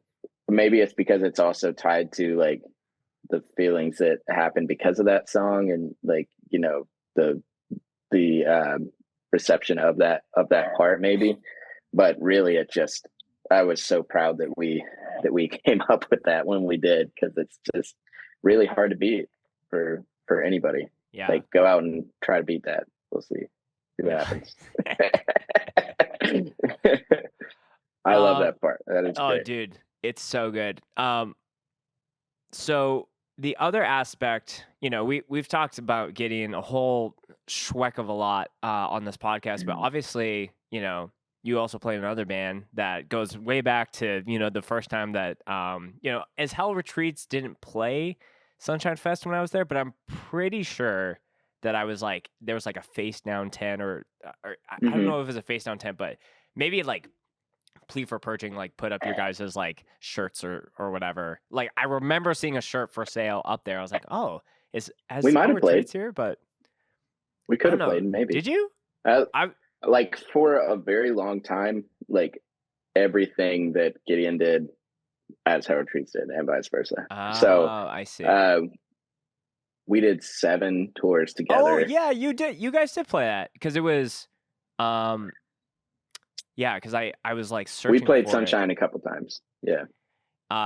Plea for Purging, For Today, Gideon, War of Ages, and then I think the next day was As Hell Retreats, Close Our Eyes, Demon Hunter, Eye the Breather, Norma Jean, Texas in July, and Sleeping Giant. Man. Yes. Yeah, that checks out. Mm-hmm. Yeah, so we were there. Yeah. We also played Winnipeg in a long time ago with As Hell Retreats. I don't remember what year, but it was Scream the Prayer tour we played. Oh yeah. Was that? I think War of Ages was on it. Was that tour like? Did a few people like not be able to get across the border, so there was a bunch of fill-ins? That's definitely possible. Yeah. I can't remember. I think exactly, I remember seeing some bands. I'm like, why is so and so from this band also like that was the most member swap thing, at least at the time for me, that I had ever saw. I was like, oh, I guess this is a thing to make it happen. So yeah, it could have been me for all I know. I could have been the one playing. I played with Sleeping Giant like so many times back in the day, dude, because they just never had us like the same people playing for them. Yeah, that is so wild. So I didn't even know what we were talking about. Oh yeah, As Hell Retreats. So you guys haven't done much as a band, but only in the last couple of years have announced, hey, we're working on some things. I think you guys like, you know, put out some new music. There's like, I think I remember seeing that like phone video where it's like you, the bass player, and I think Blake is playing. Blake, in the yeah, band, and you guys are just yeah, like just riffing. But like the yeah, excitement I saw from people was wow. So like, what's cooking for you guys right now? yeah. Well, it's kind of simmered down a little bit right now, just because Blake and I are so busy. Mm. But um, we we started writing over a year ago. Over COVID, we started writing just a couple tracks. Like I don't know, we've always thrown around the idea of doing one more record with As Hell Retreats, because we put out a concept record for our last record, and it was like supposed to be a multi-part story. And when we broke up, it was like the story's left on a cliffhanger. Oh, I uh, see. like a real cliffhanger, where the story has like a main character, like a young dude, and at the end of that album, he's like in a hospital bed, unconscious. So it's like really didn't finish the story at all. Mm. And it's still like it's still cool, like in how it is, but we need to kind of wrap it up. We feel, because Yeah. they're still to this day, like because of that concept record, like people talk to me about that record like often still. Mm. Um, and we were home, Blake and I home at the same time. I mean, Blake played in Acid Retreats before I even played in the band. Mm. He's the one that got me into the band. So whenever we're home at the same time is when we've been working on these songs. I think we've written like 5 or 6 songs. One of them, or a couple of them, are recorded. Only one that we released has the vocals done. But we're doing a reunion. You know, it was like 10 years since we broke up, which is insane. But we did it. So we did a 10-year reunion, and we were like, we have to wrap up at least one of these songs Mm. before it happens. Yeah. So yeah, and the songs that we have are so insane, and it's cool for me. Like that was my thing for a very long time. It was 7-string progressive heavy, you know, solos, ripping, trying to shred at 17 years old, whatever. But uh, so there's so much of that, and it's like so much better now than it was back then, because we were just kids, and I think we've grown a lot as musicians and all that. So yeah, we're still just slowly chipping away at that, and then one day we'll just randomly drop a record. I'm curious, like when you're writing for that, like is it very easy for you to like go right back to that style? Because like, there's different like surges of trends where like, there's a whole sea of bands that start because there's a flagship band that's like killing it. Mm-hmm. Like it's not, and it's Yeah, not because it's like copycats per se, but it's like a lot of people are getting inspired and they want to do another project. But like let's be honest, there's straight up people who are just trying to copycat and rip the style. that's for sure. But That's for sure. like it as Hell Retreats, it was like just musically like there's not a lot like that. Mm-hmm. It seems like y'all were kind of like tied with Plea for Purging by the hip to a degree, but like I would Mm-hmm. argue that like Plea for Purging was like ahead of their time as well. Like I feel like they would Totally. be ginormous if they came out like in the middle of Now. COVID or whatever. But Yeah, yeah. like is it easy for you to like go back to that, or do you find yourself writing and you're like, oh, this is like for sure like a 2020s kind of like metal kind of riff, or is it easy for you to like go back to the influences when you were like in your teens, like you were saying? Yeah, it's not too bad. It's honestly, it might even be easier than writing a Gideon song at this point, because I've written so much Gideon, and I've written like 2 records of I've written way more Gideon than As Hell now. So Oh, okay. there's less to like less has been done, basically, in my eyes. Mm. And also there were goals that we had with writing As Hell Retreats back in the day that we just weren't knowledgeable enough to pull off, I guess, in a sense. So like certain kinds of riffs that I was like, I wish we could sound like this, but we just didn't know how to. Um, and even down to like gent wasn't a thing, or wasn't even coined yet at the time when we made that As Hell Retreats record. There were little techniques and what I would consider like a guitar ghost note, you know, like a little false chug, or like, you know, that stuff almost didn't exist. And now it's very it's widespread in any kind of technical metal or even metalcore. You know, it's just that kind of stuff where you're just like making rhythm with your guitar in between your chugs. Like that's normal now. Yeah. But when we tracked the record, like Brian Hood recorded it, and he was like, I don't even know what you're trying to do. Like, what is it supposed to sound like? Right. So there's things like that where it's like we're way more equipped to make this better than it was before. And it's kind of exciting whenever I just don't have that enough. Like, it would be done if I wasn't busy at all. I would have finished that forever ago. But right. And what's cool is we also started writing stuff on H strings, because it's the 8 string now is equivalent to what the 7 string was at the time. 8 if is that the makes new sense. 7.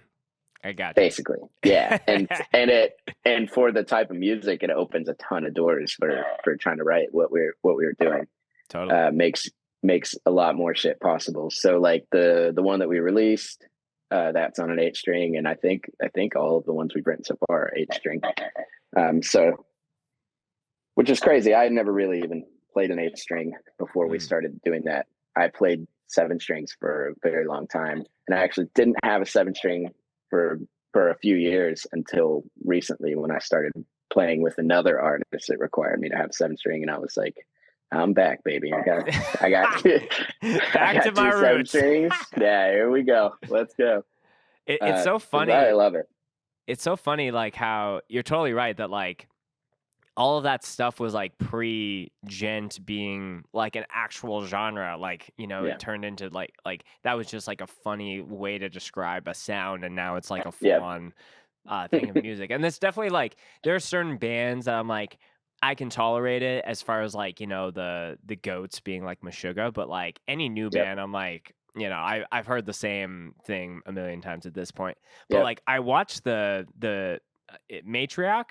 That's the music video you guys did. The last breakdown, there's like a fucking camera shot where it's just like up from the guitar, and it's just like that is like that's the zoom in of what gent was going to become, but you guys were just like 5 years or even like more early.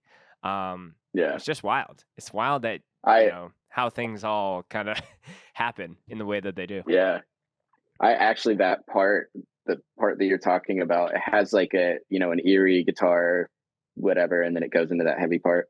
There's a Meshuggah song that came out like many years after that record that does the exact same 2 notes that are in that part. Okay. And you know, those kinds of things, I feel like it was just a matter of time before somebody wrote those notes into a heavy part. Like, you know, it's not it's part of the scale that like made sense or whatever. So I'm not trying to act like I think Meshuggah ripped this off, but if anything, to me, it shows that we were on the right path of like what we thought it should sound like, and then Meshuggah did it, and it was like, yeah, so we're right. So that is what it should sound like. Yeah, great minds think alike, whether it's you know, As Hell Retreats or Meshuggah. So the other quick thing I wanted to hit on here, Tyler, is, you know, another kind of thing in your world when it comes to playing music is there's an artist by the name of Zero who I guess like has a backing band. I don't know if that's the correct way to say it, but it's kind of like all of Gideon minus Dan.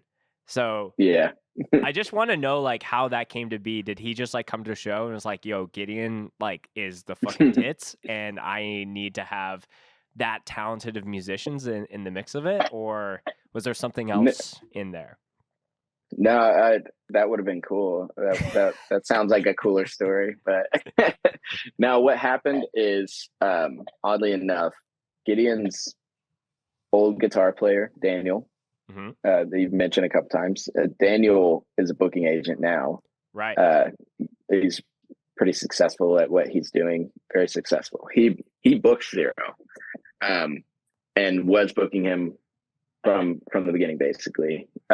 And at the end of, or like when touring first started coming back, you know, metalcore, we were like the last ones to come back because for a lot of reasons.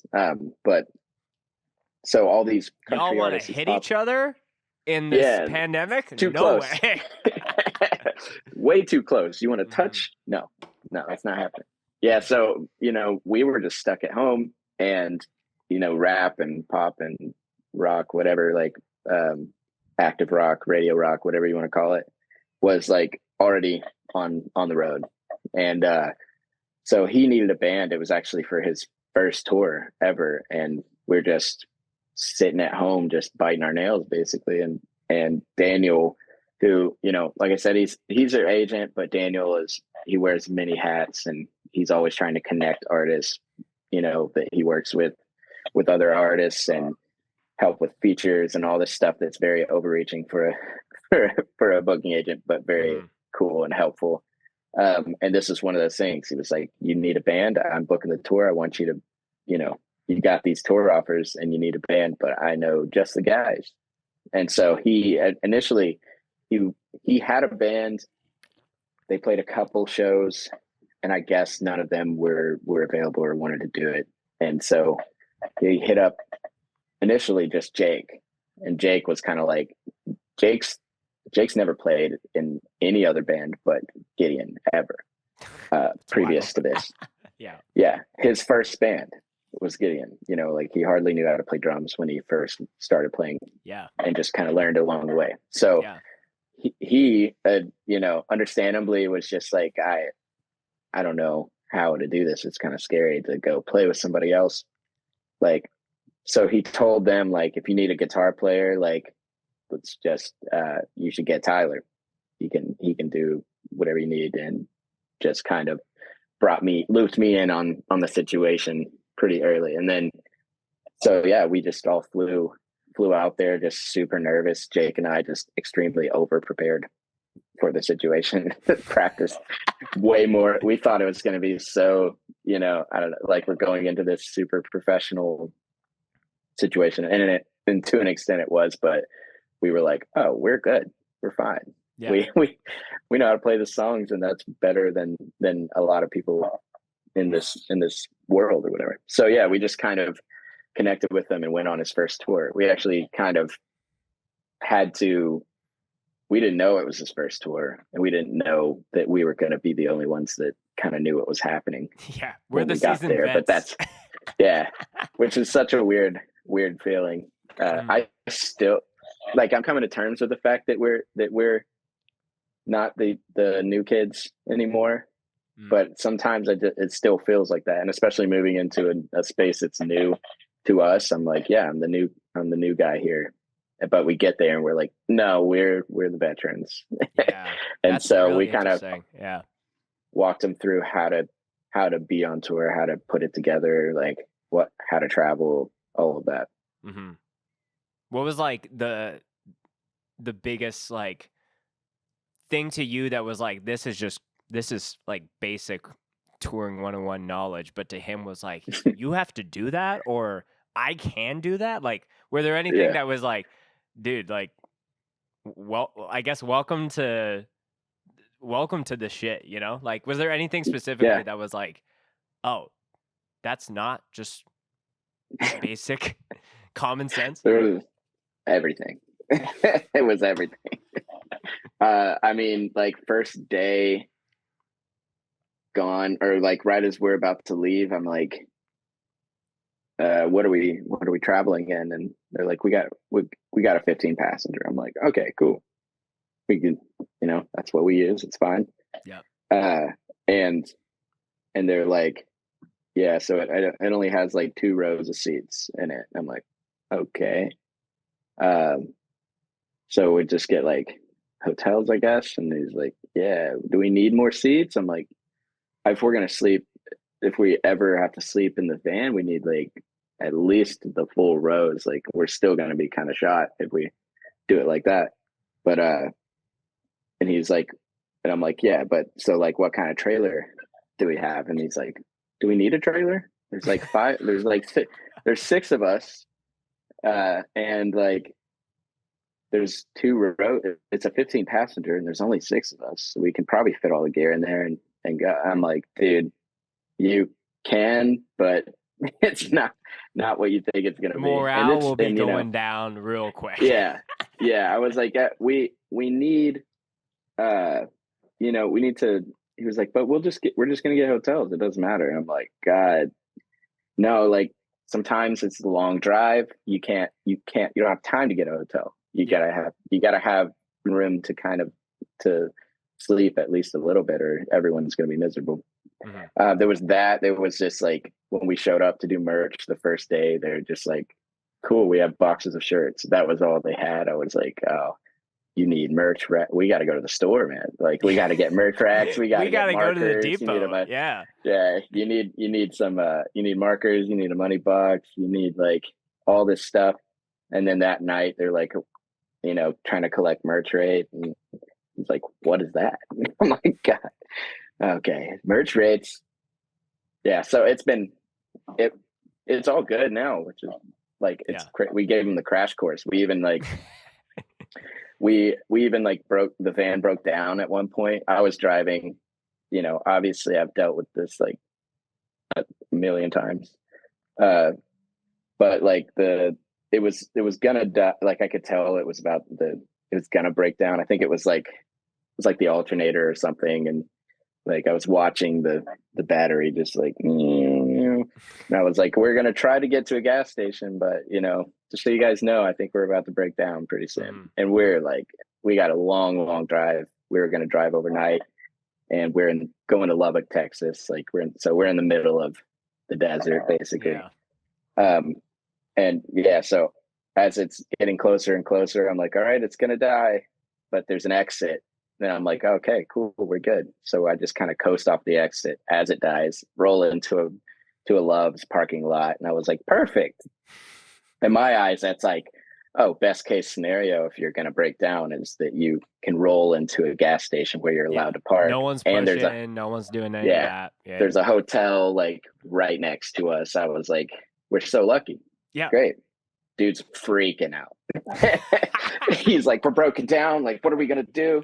And it was bad enough that like, I was like, well, we can call around. It's the middle of the night. We gotta figure out, get it fixed. But if we don't get it fixed by this certain time, we got to cancel tomorrow's show. And as it was going, it was like, this is the whole time I'm thinking like, this is the perfect opportunity for him to cancel his first show. Not opportunity, but like for him to learn that sometimes there's nothing you can do but cancel the show.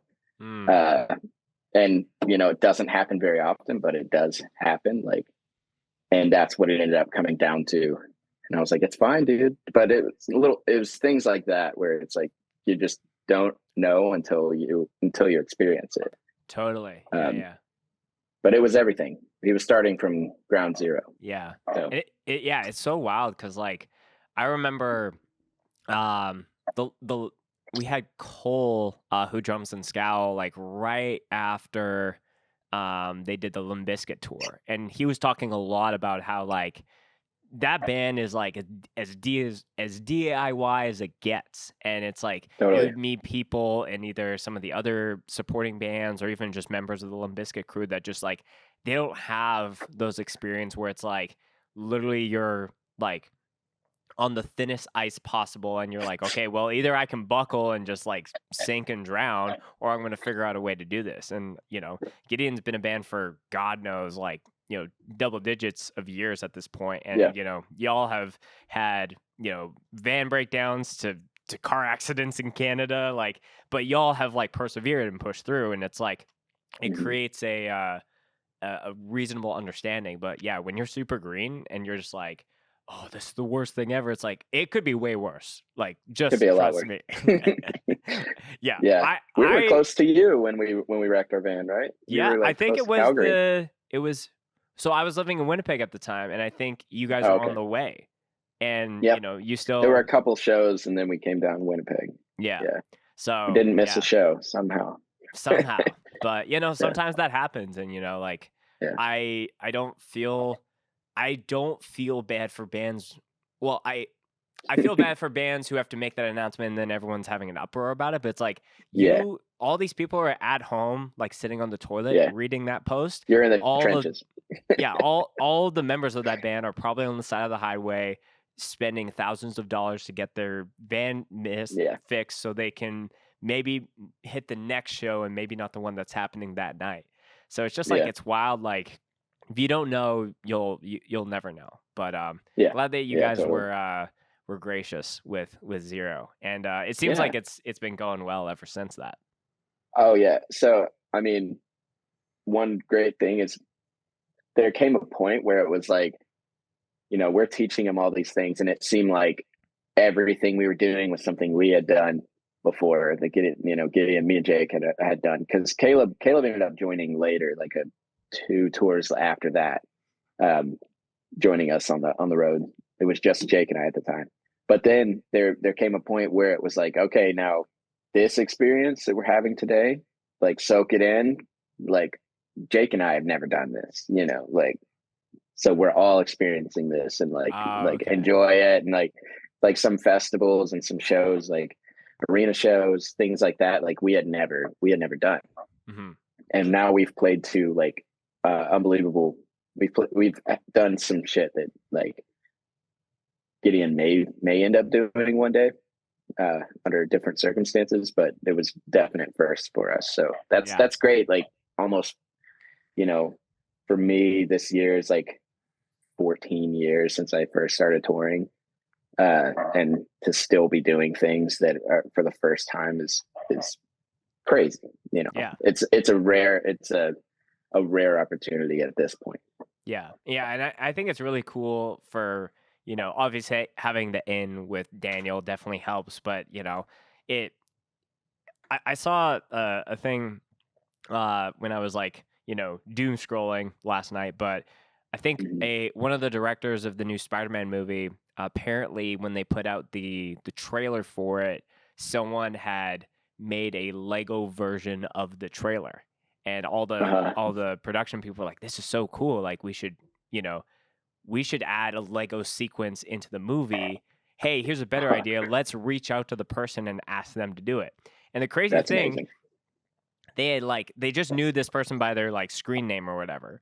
And they reach out to this person, and it's a 14-year-old kid from Canada. So shout out. Yeah, I don't know what the fuck his name is. So they like hired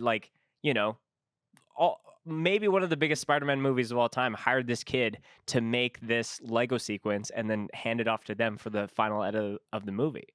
And it's that's like, amazing. that to me just like really goes to show, like, unless you like putting yourself out there, whether it's like playing in a band, doing a podcast, doing anything creative, it might feel like that, like in the trenches of the van breakdowns, like, is anyone actually paying attention to this? But like, some people are watching. And sometimes Yeah, like it takes the unlikely thing for it to like get an opportunity to go on tour with, another artist, or like, get someone on the podcast that you're like, I didn't know that so-and-so's manager was watching. So that was yeah. just like constant reminder to me to like, just don't get lost in the numbers and all of that bullshit. Just like keep at it, because eventually things will happen because people are watching. No, totally. The so much has like happened because of that scenario, and like I feel like my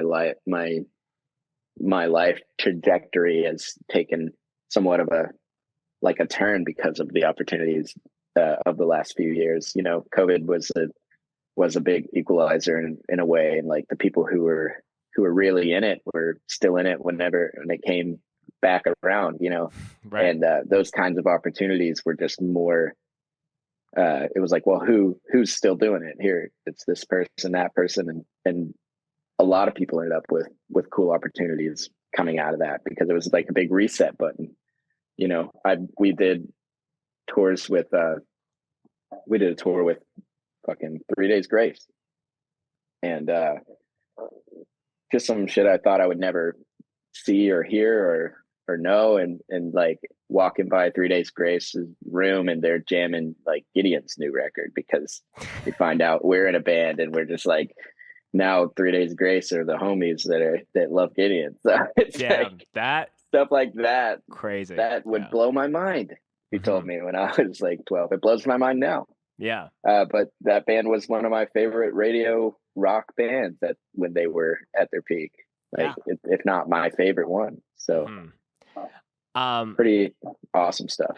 Yeah. A couple other questions before we start to head towards the close. I know you mentioned Caleb, who's kind of like the newest member of the band right now, and I was listening to, I forget is it Groza, the dude from Chris Suicide Garza. Silence? Yeah. Garza, you're all on Chris's podcast, which, by the way, fantastic show. I think, God. I think your guys' episode was one of the first ones I was put onto, but like he's with the shit. He had Tsunami on, like he's with it. So Chris, if you're listening and you want to do a podcast swap, I'd love to have you on. But that aside, I didn't know that Caleb played in Those Who Fear, and I was like, oh, that makes sense. And I felt like that was like just such an underrated band. Oh, 100%. On the Face Down. Here's the thing. I can hear the Those Who Fear influence on some of the newer Gideon stuff. Totally. There's another member of Those Who Fear who went another direction that started another project. I hope you know what I'm referring to. Oh, I definitely do. Yeah. Do we? Yes. Do we like what's their called? Lakeview. It's just like it pops up so much on my algorithm that it's like I'm all for someone doing whatever creative musical venture they do, but I'm like it's just coming to me too much that it's getting annoying at this point. But there was one of those edits that said, "Oh, I used to play in Those Who Fear," and I'm like, "What? What?" Yeah. So I can explain some of that. First of all, like Those Who Fear, amazing band, like you said. They also the first band to ever take Gideon on tour before I played with them. First band ever to take Gideon on tour. And for me in 2009, when I went to Cornerstone Festival for the first time, I was waiting in line to get my like artist wristband or whatever. So we were playing some tiny labels showcase thing. They hooked us up, whatever. I'm waiting in line to get these wristbands, and the guy in front of me has a guns tattooed on his throat, and and I'm like, this guy's scary. And that's Luke. That's the guy. So he was the first person I ever met at Cornerstone, and we've been friends ever since. Done all kinds of stuff with him. And fast forward a little bit, he played, he started playing country stuff. That the other dude in his band, Jesse, was living in Pittsburgh. And I think just post Those Who Fear, it was just like, he was getting into doing something else. But so now they live in Nashville. They moved down to Nashville, and where I am. And so I back what they're doing. I understand that from an outside perspective, some like the marketing stuff is intense sometimes. It's one of those things that like, bands like us, like, we hate to do that kind of stuff, but we know it would help if we did do that stuff. And for him, it's like, we know really we're leaving stuff on the table, but we're okay because it's just not like there's not a way for us to do this where it feels authentic. Yeah, and for them, it's what's making their whole thing work. So So you have to kind of look at it like that. Like you see it on, I think we're just a little too old to take like TikTok super seriously, and it like probably should, but I have a hard time with that kind of stuff. If it was Gideon doing it, I feel like in a certain big chunk of our fan base would probably be alienated, or maybe they would think it was corny, whatever. So we don't do that kind of stuff. But I do respect when you can do it, and it helps. So for them, that's what they're doing, and it's totally working, and so good on them, because because it's not easy. Like, I know from knowing them too that it's just like it's not easy to do that. It does feel weird to do it, even if you are doing it that often. Yeah. So they're really working hard to make all that stuff happen, and I think it's cool what they're doing musically, because it is kind of melding. It is melding two worlds of music that have just not, have definitely not melded before in this way. And there are other people trying to do it, and I think they're doing it pretty well. So I actually even wrote a song with them. Oh, okay. That's not out yet. They did tease a little bit of it recently. Okay. Yeah. Well, now I have buy-in to be on the lookout versus like totally, adding the not interested tag. But no, like I think it's like it is interesting to see like people try to innovate and try to do those things. And I think it's just the hardcore mindset of just like recording an album, putting it on Bandcamp and pressing publish and just seeing what happens versus, there is benefit, we're going way back to the early parts of this conversation. It was like, yo, if we could do like one song and just do singles, that would be amazing. And that's kind of what a lot of artists are doing through that app right now. And I found artists that I like that I'm like, okay, this song is actually dope, and I have to start following them. But when I hear through other friends of mine where it's like sometimes band practice is just TikTok curation, I'm like, come on, man. Like, you just write some more music versus just like trying to do that. But totally. Yeah. Like, yeah. At least for them, I know that they have a ton of, like, they're constantly writing. They want to write. Like, every time I'm home and they're home, it's like, dude, let's write, let's do something. And it's not just me, it's a ton of people. And what they're bringing, they're definitely bringing the country world mentality to, and it's still country, but they're bringing, I guess it's more so that they're bringing the metal and the metalcore mentality into the country sphere, basically, which is cool. I kind of see it as any band that's succeeding that has a tie is uplifting the rest of us as well.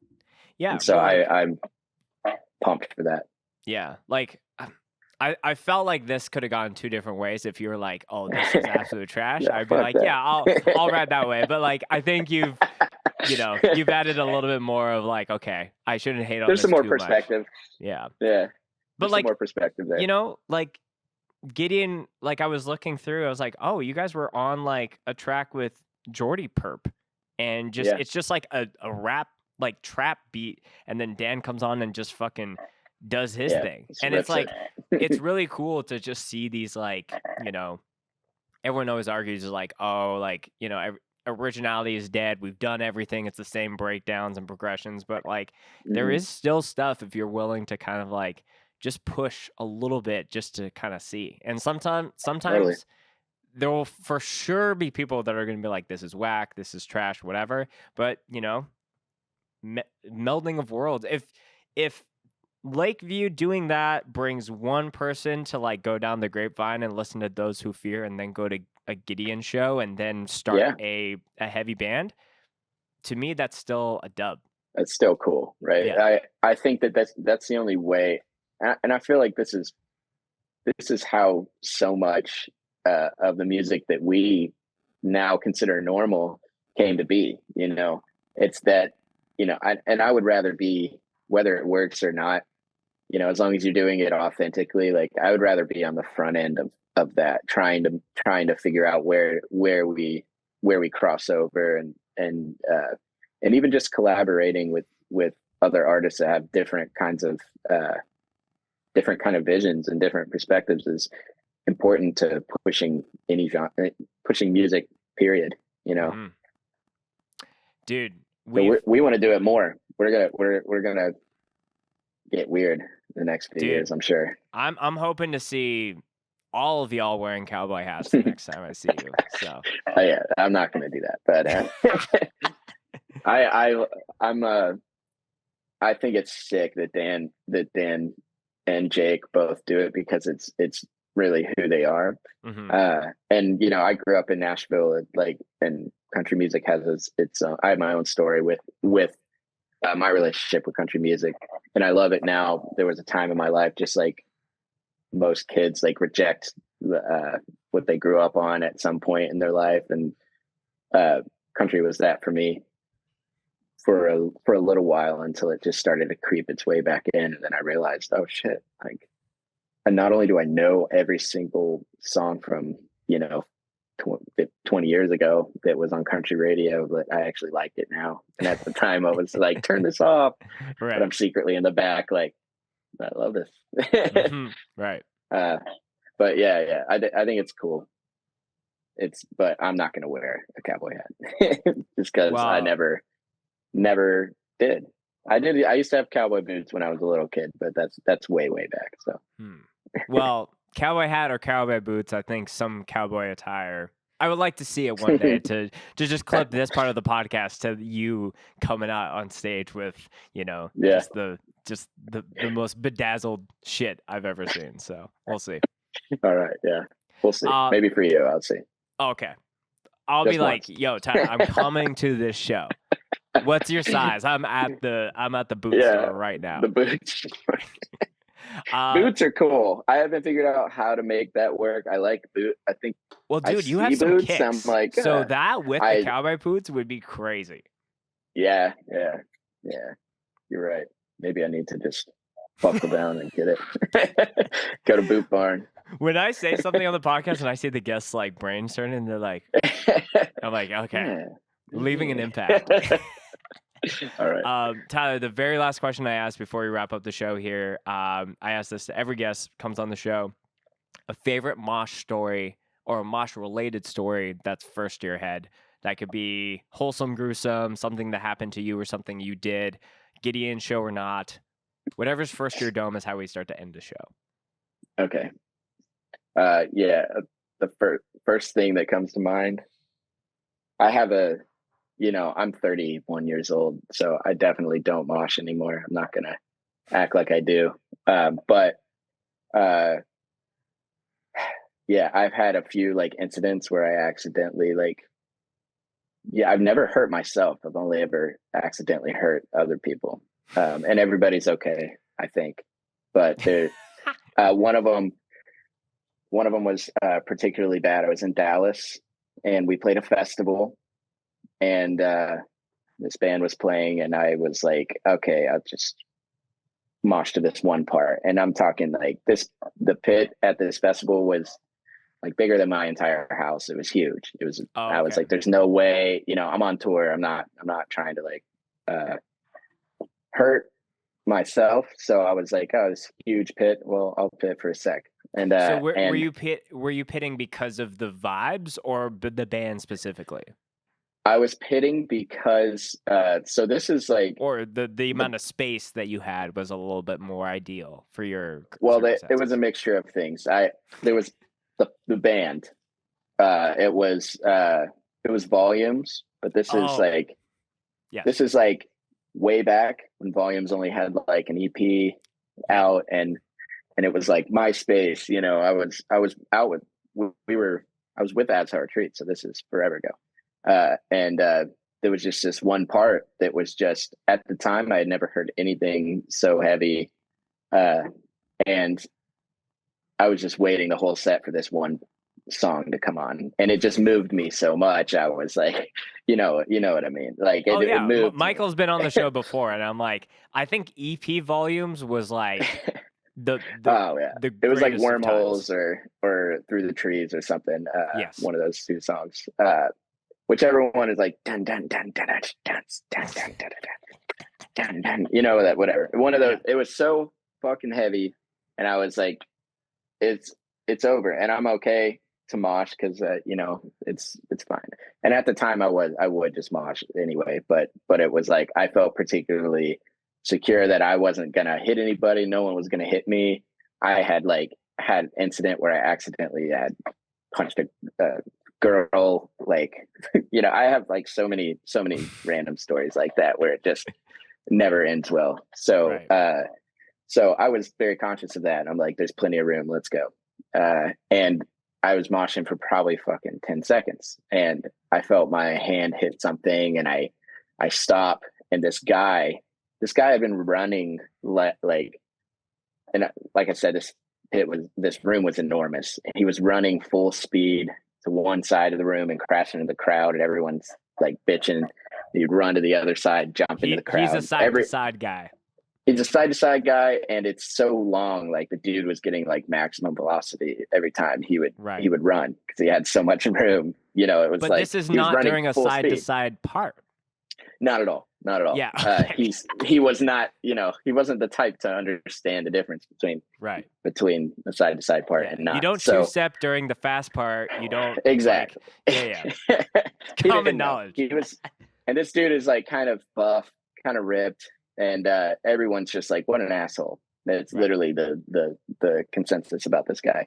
Right. But I didn't even see the dude, and I was just moshing, and I swung my arm, and I felt it connect. But it was one of those perfect connections where it doesn't hurt my hand. It was like it went through something, and I was like, I'm good. But then I stopped because I'm like, I feel like that was someone's like face, not like an arm or like a shoulder, and like that felt like a cheek. And so I look, and this dude had been running full speed. Just the perfect storm, I just swung right as he's running behind me and hit him so fucking hard. He was sliding on his forehead on the ground when I stopped moshing, and I look, and he probably slid 25 feet. He was running full speed and just on his forehead. Just it was like I'm like, oh God. So I go over and I'm like, he's not moving. I'm like, I just killed somebody. And someone rolls him over, and there's just teeth on the ground. And there's a little bit of blood, there's teeth on the ground, there's a like what looked like a carpet burn on his forehead, just like a circle like that of just like raw forehead. And I just kind of panicked. I think I was like, I would have been like 19 years old at this time, probably. Holy fuck. I kind of panicked, and people start, it was like Carrie. I was like pushing through the crowd, like, leave me alone. But people are like trying to dap me up, and they're hitting me, like patting me on the shoulders. They're like, fuck yeah. And I'm like, nah, you got him, and you're like, I just killed someone. I didn't mean to. They thought I did it on purpose. Everyone did. And this was in Dallas, and I mean, like, there were like 3 or 4 years of time where every time we went to Dallas, people were like, you're the guy, you're the fucking guy. And he was so anyway, I ran to the merch table. I told the dudes in Azhel, like, I was like, I did something bad, man. And they're like, what? And I was like, I hit this guy. I don't know if he's okay. And they're like, well, fucking go check on him. I was like, shit. Okay, I gotta go back. And I go back, and they're literally taking him out on a stretcher. Oh, no. It was like, because they had a big festival. It was Unsilent Night. They had like EMTs and everything. So yeah, mosh medics. They had him on a stretcher, and I go up, and he was conscious finally, and he was like, was that a kick? And I was like, no, man. No, man. I'm so sorry. I'm so sorry. And it was like the molars in the back and the side of his cheek were all broken, like right here. God. And he goes, dude, it's okay, man. My uncle is my dentist. And I was like, all right. I was like, all right. And then so just gets like, I hope that he said that and then just got like pulled away out of like, it was literally just that. left to you. My uncle's my dentist. and then just they roll them away. just I'm like, fades away. okay, yeah. I was like, I can't believe this just happened. And so, you know, that's the Oh best. my gosh. So then we played, as hell played, and he was front row. Like he had got cleared to go back in, and he's just front row with like his fucking face all swollen and all that. And then Dude. that was crazy. And then when As Hell broke up, we had posted on Facebook something like, you know, share with us your best memories of the band, and like a comment pops up. It's like, when Tyler knocked my teeth out at the show, and you guys, and I've loved you guys ever since. Like, he was a fan. I feel like there is a generational thing of like getting fucked up at a fest and being like, that was the coolest shit ever. It was so cool. I was so glad it was. He would have that attitude. Yeah. Yeah.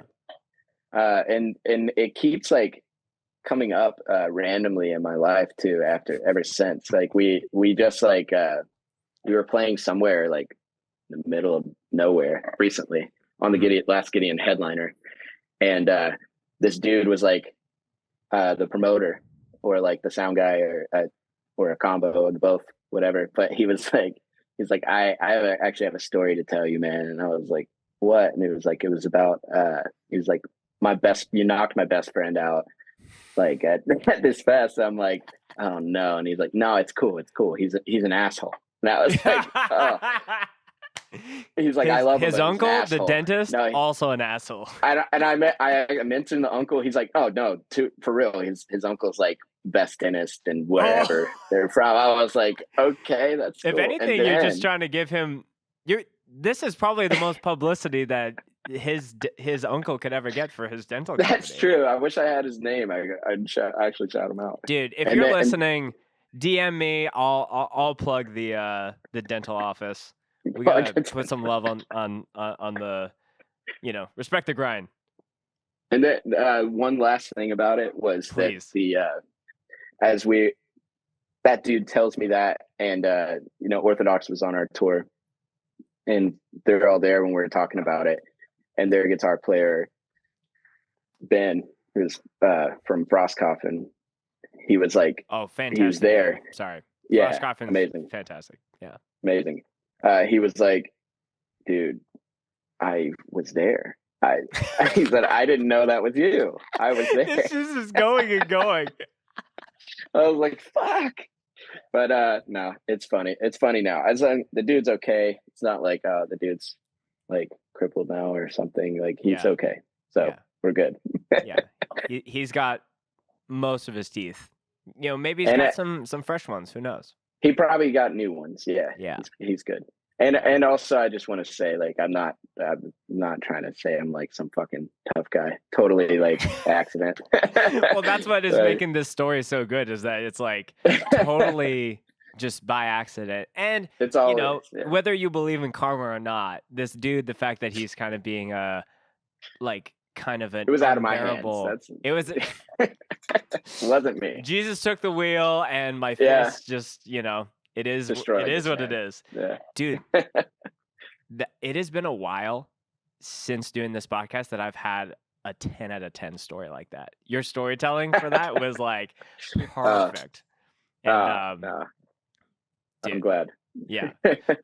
So Tyler, all of your links, the Gideon links, As Hell Retreats links, all of the info for all the happenings will be in the description and in the show notes.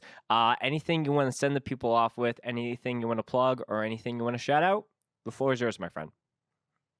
Yeah, I would just say, you know, more power, more pain. It's been out for a little while, but let's keep running it up. And we'll be on tour in September, October with Attila in the US. And then we also, I don't know when this will air, but we have some shows in July as well that we just posted about. So around some festivals. So cool. Yeah, just check that stuff out. All on our website, GideonAL.com. Yep. Tyler, this has been super fantastic. Big fan of everything you've done, even though we've like crossed paths, but not like, you know, had conversations. So this has been like a super fun conversation for me personally, and I really appreciate you coming on the show to chat. Totally, man. I had a great time. It's nice to meet you and nice to after crossing paths to finally actually have a conversation. So. Yeah. Next time, boots. Boots.